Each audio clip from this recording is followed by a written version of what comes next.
The Meyers Fire has been going on for 29 days now here just southwest of Phillipsburg and Georgetown. In that time, it's burned over 15,000 acres. On Sunday, they gave us the opportunity, the public, to come out and see just how they do business. The Incident Command Post, or ICP, has been located just southwest of Phillipsburg and Georgetown Lake for about a month now, bringing in more than 450 firefighters to battle the blaze. Their camp resembles that of a mobile military unit and functions with every bit as much efficiency. They have offices for finance, communications, meteorologists, and medical staff. They even have a helibase. Each morning at about 6 a.m., the team commanders receive a briefing on what they'll be facing that day. During the tour, the Meyers command staff gave us a simulated briefing and told us what each department covers as they talk to the men as they head out to the fire lines. QSPN recorded that briefing for you to view. All right, we'll go ahead and get started here with our camp tour.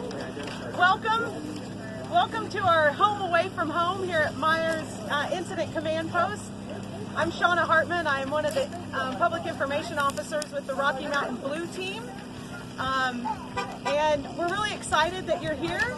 One thing that we're going to do for you all today is we're going to give you a briefing in the morning, just like the firefighters get before they go out on the line. So just imagine that it's 0600 in the morning, it's dark, and the lights are on. It's cold, of course. I'm from Kansas, so this is really cold for me. The burners are on. The little propane heaters are on around for people to warm up as they're waiting for briefing to start. We've got the big coffee pot over here, if you're wondering what that is, so that they can at least hold something warm. And then our section leaders get up and tell the plan for the day. So what you have here is the incident action plan, and that's what the firefighters take out on the line with them. So after we have our morning briefing, we're going to break you all up into divisions, just like we would the firefighters, and take you through camp to show you a behind-the-scenes look at what happens to get our firefighters out to the line, clean, fed, equipment up, and happy. So if you'll give these folks your attention, and then we'll head out for the tour after that. One thing is, before we head out, if you want to grab some water, I know it's a little hot out here, so you can grab a bottle of water on your way through. We'll cycle through, and then we'll end up at the caterers where there's some other drinks and cookies to finish up the tour. So thank you very much again for being here. All right, good afternoon, folks. My name is Dylan Rader. I'm Plan Section Chief Trainee with the Rocky Mountain Blue Team, and this is the afternoon operational briefing for Sunday, August 20th, 2017. Every day we give an update on the current fire status, and as of today, the Meyers Fire is 15,635 acres. That's according to a nightly infrared flight that we have done that maps heat perimeter.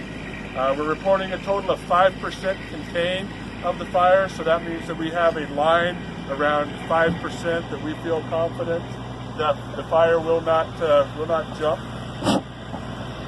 And we didn't think we need to use a microphone, but when you have this much equipment, obviously it gets very loud here, so thank you very much.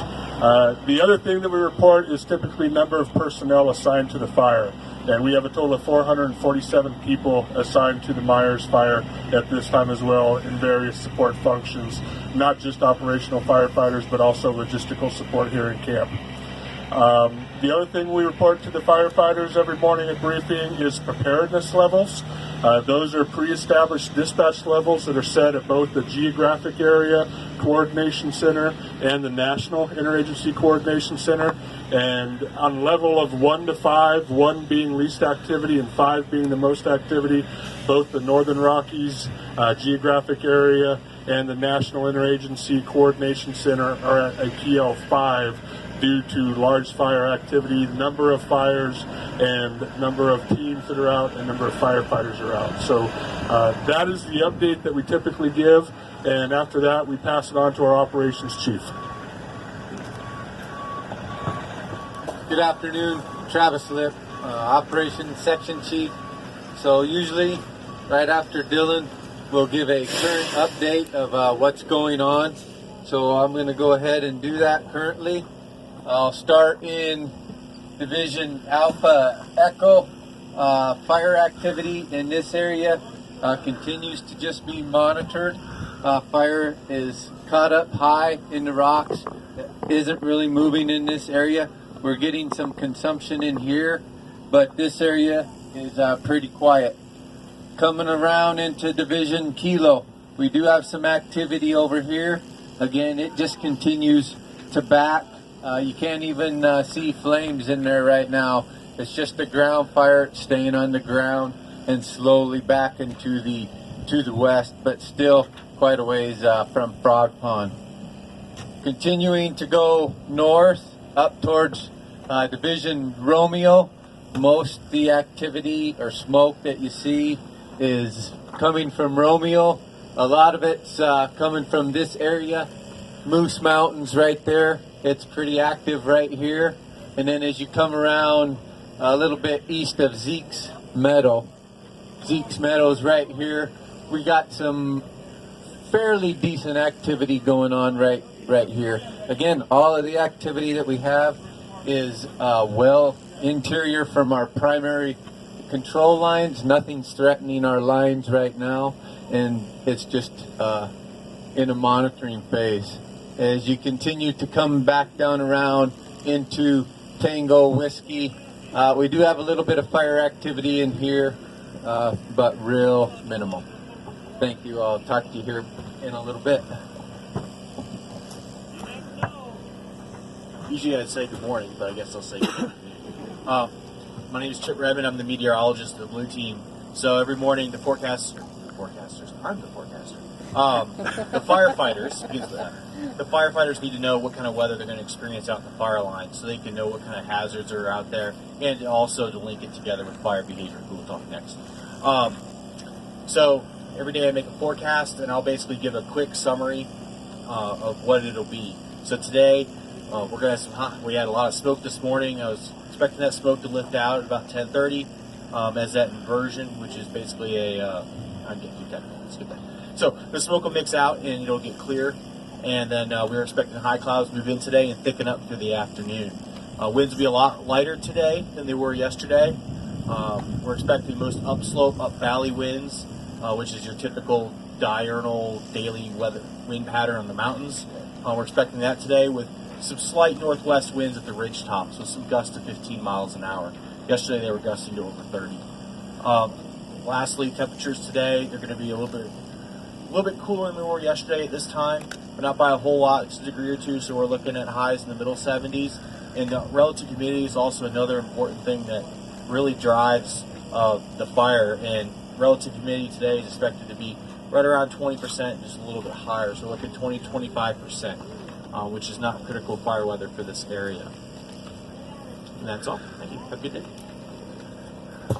Good afternoon, Shelley Crook. I'm filling in for the fire behavior analyst. That's normally what I do, but on this fire for this event, I'm the long-term fire behavior analyst. Our fire behavior analyst, Al Stover, is out in the field monitoring the fire. Okay, so first I want to go over what we've got for our conditions, seasonality. A little bit, one of the items that we use here for firefighters in this area to identify what is our severity of fire potential, and it's called the energy release component. The chart here, if you guys come up later, you can look at it a little bit closer. I know it's hard to see, but it shows where the fire season has gone in relation to the previous fire seasons. We've got maximum and average, and the line right now, it has breached the maximum once already this year, twice actually, and we're sitting right here at the number 76. So the number represents the heat in the flaming front of the fire in BTUs. Don't want to get too technical, but it just tells you how much energy there is. If the fire was to burn under these conditions, we have a 76, which is above average, just below our maximum for that 2000 to 2016 period.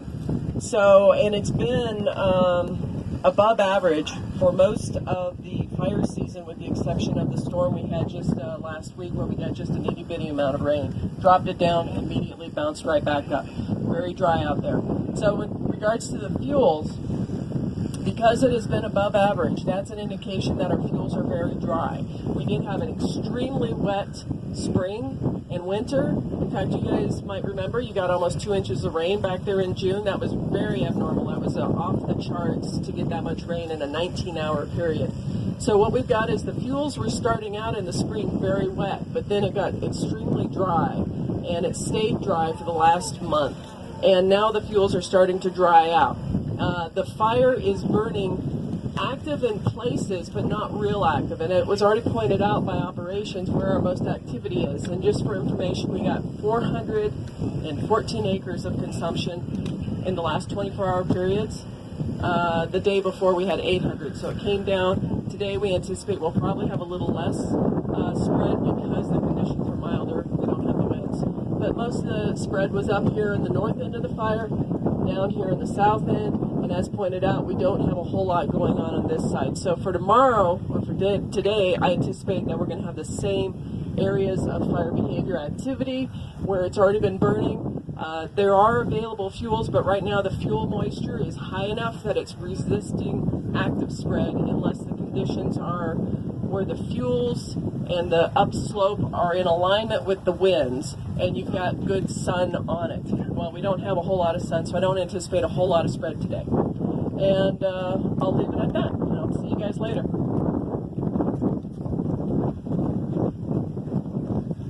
Okay, Travis, Lip again, and I'm back. I would come up again now and give the plan for the day, broad general plan.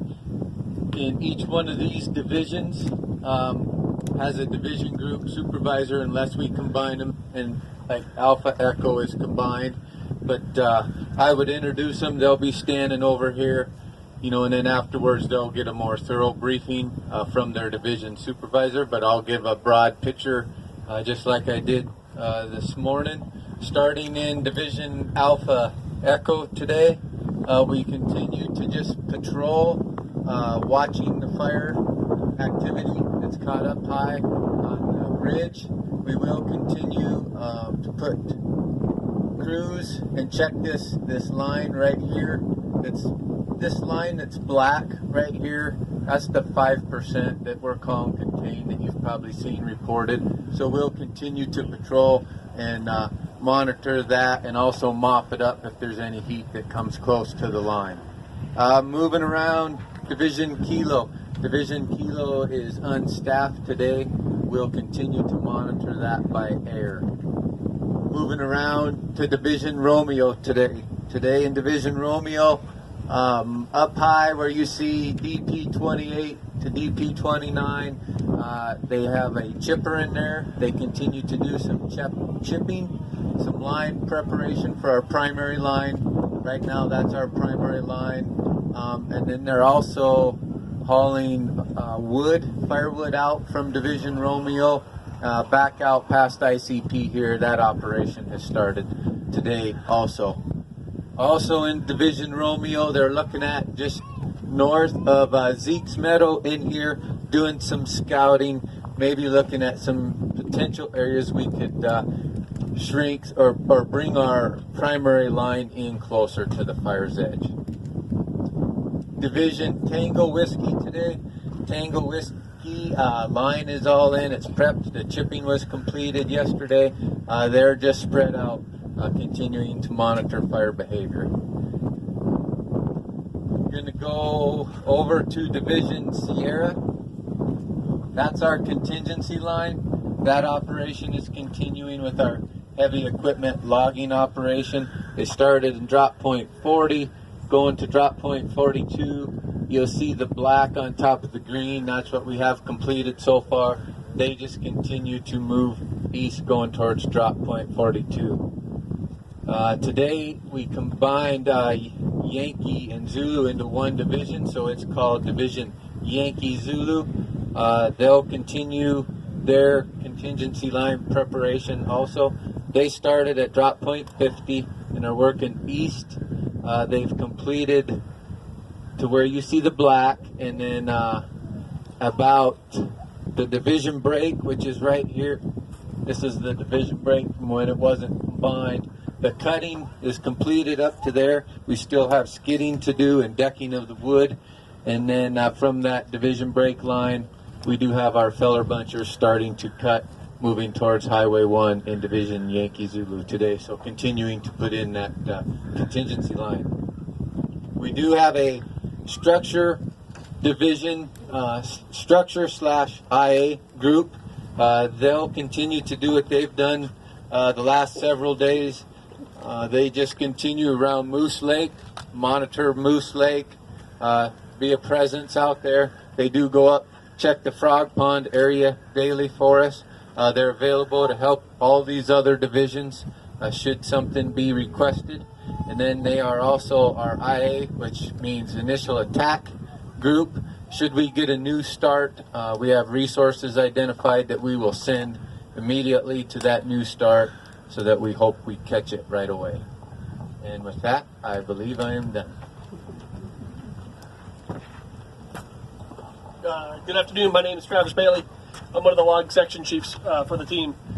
This fire, I'm the facilities unit leader. But so a couple of things that we're worried about. In logistics, we cover all of the support items. So all the office spaces, power, Wi-Fi, electricity, dust control, food, all those things that the firefighters need fall under my responsibility. So a few things that we have from this morning. From our supply unit, which is one of the units underneath logistics, we need to get the firefighters to start thinking about going home. That eventually they're going to need to replace all the stuff that they've used. Chainsaw chains, bars, shovels, tools, things that are broken, new clothes, that sort of stuff. So we start talking to them pretty early about getting those things replaced. Because with all the fires that are happening, some of our national supply caches are running a little short, and it takes a little bit longer to get those things. So we start talking about that pretty early in the game here. From the facilities unit, which is my unit, we reminded folks this morning that this is private property. We have a land use agreement with the landowner. We're here on private property. Please try to respect the private property. That after we've been here for a month and a half, it kind of begins to feel like home. But we need to remember that it belongs to somebody else. We're guests on this property, so we need to make sure that we were reminding our 500-600 people here that we're still guests. Communications is part of. I'm going to step back out of the wind. Communications is part of our what works under logistics. For us today, we didn't have any changes to our comms plan. The other day, we reassigned everybody onto new radio frequencies because we were getting some bleed over between them. So we reassigned everybody. Today, there were no changes. So we actually talked about making contingency plans. What happens if the whole system were to fail?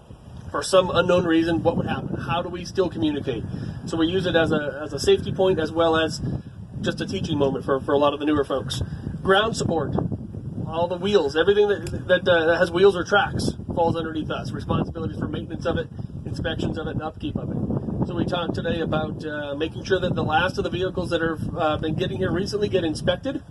So we have a pre-use inspection on them in case anything happens. We want to be able to document how they got here so that when they leave, we make sure they leave exactly the same. Or if there are any accidents or dings or dents, we can document those all properly.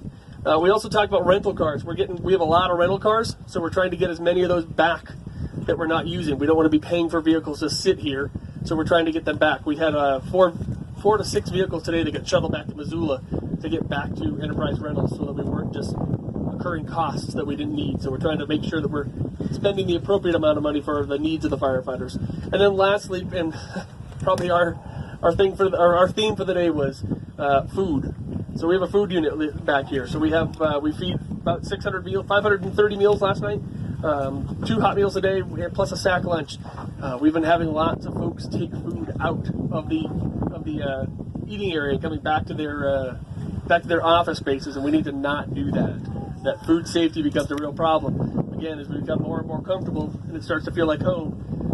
you start moving in. Later in the season that we get, the colder at nights that it gets, we're starting to have mice. We're starting to have long-term problems. We don't want to be inviting bears down into camp, so we need to keep the food all in one spot. So we're trying to remind everybody today, make sure we don't, except for Smokey. We don't want to have any of that happening. So with that, we'll turn it over to finance. Good afternoon. I'm Linda Berkeyfeld. I am the Deputy Finance Section Chief.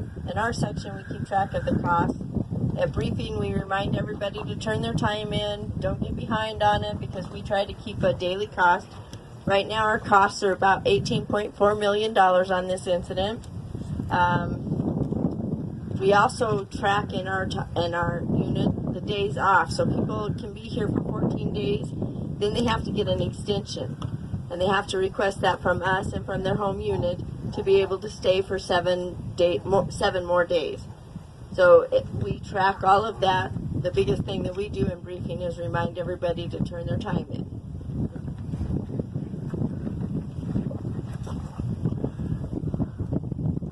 Good afternoon. My name is Sandra Padilla. I'm at Lewistown, Montana, and I was assigned to this incident to support the blue team. So just imagine this, you have 400 to 500 people, all from different backgrounds, all with different values and beliefs, and you throw them all together and they're sleeping on the ground, they're eating different kinds of food than they're normally used to, they're working in these hot conditions. What kind of personnel issues are you going to run into? Surprisingly, everyone has that common goal of putting this fire out, and that's what they try to do every day. So I'm here just as a reminder to people to get along. If you take a look at the IAP message, there's a message about attitude. Normally, my message is not this long.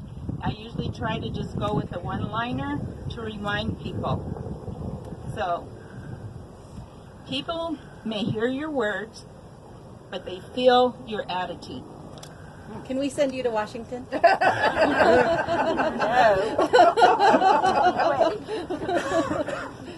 Good afternoon. I'm Jenny Lauber, Public Information Officer with Rocky Mountain Incident Management Blue Team. My job would be to serve the community, to make sure that you have the updated information that you need in the places that you can find it. So the way that we structure our shop is through 3 different branches. We have the community branch, and that would be the trap line. Trap line is when we establish a route that we go out to every single day. We talk to people, we staff bulletin boards, we update our bulletin boards that you may have seen out in the community. And, you know, we really try and connect with you and provide that service to you. The second part of the community branch would be community meetings, and that's, you know, from start to finish, organizing a place to find them, setting up, organizing our speakers, making sure that we're giving you up-to-date information. So the second branch that we serve would be media. We're talking media tours to the fire line, whether it be video or newspaper, and then of course if press conferences. Some incidents we go to and we have to have 2 press conferences a day. So the third branch in our section would be office branch. That covers our call center. So when you call us, you're talking to one of our public information officers. It includes our press releases, all of our written products. It includes social media, updating INSEWeb. So that's just kind of a generalized effort for what we do. And one thing I do want to say is if you do see something that we can do better, please take me aside today. We're here to serve you. We get to go home. But, you know, if you see a way that we can improve, let me know. Thanks.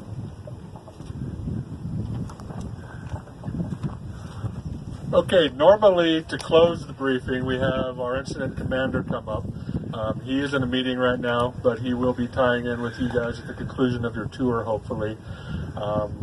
What we do at this point is we break off into each of the division groups, and we give individual briefings by the division supervisors of what exactly is going to be the work plan, what needs to get done, and any other important information that needs to be relayed. So for the purpose of this tour, what we'd like to do is we'd like to break you into groups of about 10. Now, we had originally intended to bring you a taped part of every part of this tour today, but it's just not possible. We spent over 2 hours here today talking to personnel in just about every department, from communications to facilities to operations to the weather. And so the camp, though, has said that they are talking seriously about having another one of these visitation days. So if you get the opportunity, you want to watch QSPN, and we will tell you when they have another opportunity to come out. This is an amazing opportunity. It's a great way to learn what the firefighters do. And even for the kids, there was a visit by Smokey the Bear, but I think he had to go off and fight the fire. Reporting for QSPNlive.com, this is Tim Allen.